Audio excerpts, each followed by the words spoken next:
जीवन में कई बार ऐसा होता है कि हम अपनी समस्याओं से भागने लगते हैं। हम काफ़ी दुखी हो जाते हैं। हमें कुछ समझ में नहीं आता कि इस समस्या का निराकरण क्या है। ऐसी परिस्थिति में आप कभी भी निराश न हो, क्योंकि गीता ही एक ऐसा माध्यम है जिससे जुड़कर हम अपने जीवन को प्रशंसनीय बना सकते हैं, उसको खुशियों से भर सकते हैं। भगवान श्री कृष्ण ने गीता में जो अर्जुन को उपदेश दिए हैं, वो सिर्फ अर्जुन के लिए ही नहीं था, वो आज के संदर्भ में भी उतना ही कारगर है जितना उस समय था। मैं किरण राव भगवत गीता के उन उपदेशों को हिंदी में और सरल भाषा में लेकर आई हूँ, जिसे आप वीडियो के अंत तक ज़रूर सुनें और साथ ही अपने कमेंट भी दें। और मेरे चैनल को अगर आप नए हैं तो सब्सक्राइब भी ज़रूर करें। तो चलिए देखते हैं भगवान श्री कृष्ण के वे सारे विचार जो हमारे जीवन को सार्थक बनाते हैं।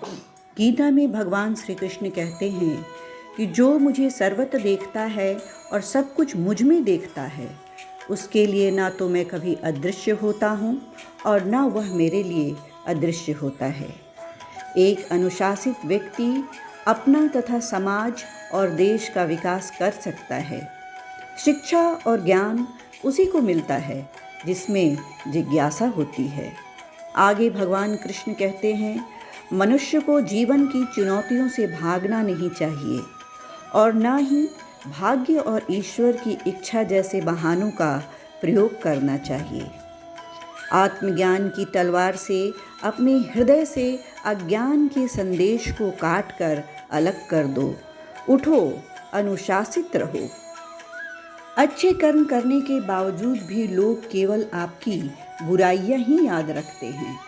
इसलिए लोग क्या कहते हैं, इस पर ध्यान मत दो, तुम अपना कर्म करते रहो। सत्य कभी दावा नहीं करता कि मैं सत्य हूँ, लेकिन झूठ हमेशा दावा करता है कि मैं सत्य हूँ। गलतियाँ ढूंढना गलत नहीं है, मगर खुद से होनी चाहिए।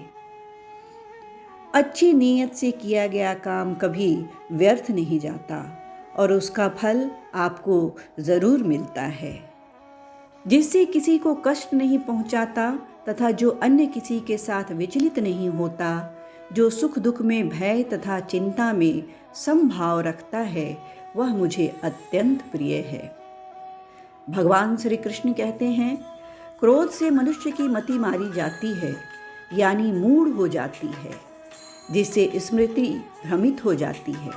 स्मृति भ्रम हो जाने से मनुष्य की बुद्धि नष्ट हो जाती है और बुद्धि का नाश हो जाने पर मनुष्य खुद का अपना ही नाश कर बैठता है। जो मनुष्य सुख और दुख में विचलित नहीं होता, दोनों में समभाव रखता है, वह मनुष्य निश्चित रूप से मुक्ति के योग्य है।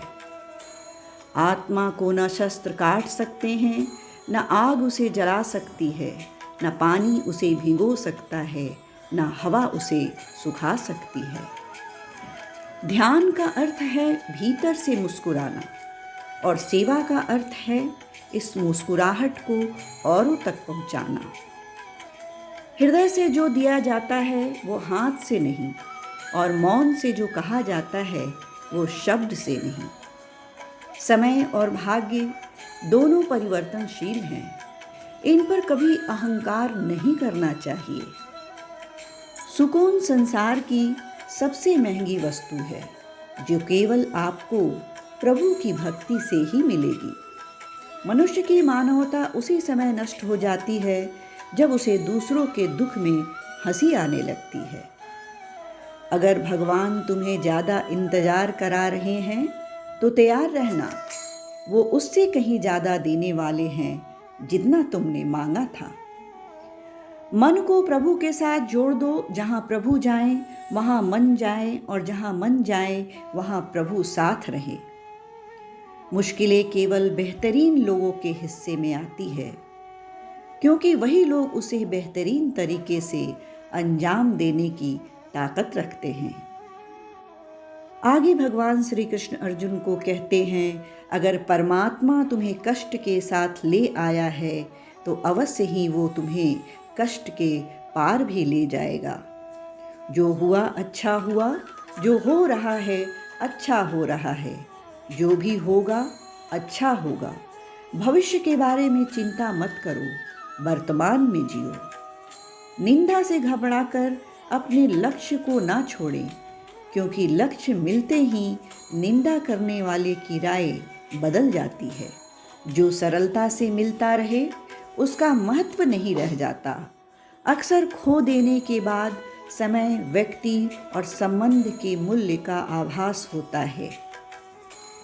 चिंता मत करो, क्योंकि जिसने तुम्हें इस संसार में भेजा है उसे तुम्हारी ज़्यादा चिंता है। किसी और का काम पूर्णता से करने से कहीं अच्छा है कि अपना काम करें, भले ही उसे अपूर्णता से करना पड़े। उस दिन हमारी सारी परेशानियां खत्म हो जाएंगी, जिस दिन हमें यकीन हो जाएगा कि हमारा सारा काम ईश्वर की मर्जी से होता है। ज़्यादा खुश होने पर और ज़्यादा दुखी होने पर निर्णय नहीं लेना चाहिए, क्योंकि यह दोनों परिस्थितियाँ आपको सही निर्णय नहीं लेने देती। कुछ लोग अपने अधिकार के लिए जो संघर्ष करते हैं, परंतु अपने कर्तव्य को भूल जाते हैं। दुख का मूल कारण यही है कि सुख की तलाश में बाहरी दुनिया में भटकते रहते हैं। ईश्वर की शरण में निस्वार्थ भाव से जाएं, क्योंकि आपको क्या चाहिए उन्हें पता है। जो सरलता से मिलता रहे उसका महत्व नहीं रह जाता। अक्सर खो जाने के बाद समय, व्यक्ति और संबंध के मूल्य का आभास होता है। बिना मुहूर्त के जन्म लेता है और बिना मुहूर्त के ही दुनिया से चला जाता है। फिर भी इंसान अच्छे मुहूर्त के पीछे भागता रहता है। अगर विचार हमारे अच्छे हों और व्यवहार हमारे सच्चे हों तो कोई भी कार्य बुरा नहीं हो सकता। ये थे हमारे भगवत गीता के सार। दोस्तों, अगर आपको ये अच्छा लगा हो तो आप ज़रूर कमेंट करें और साथ ही मेरे चैनल को सब्सक्राइब भी कर लें। जय श्री कृष्णा।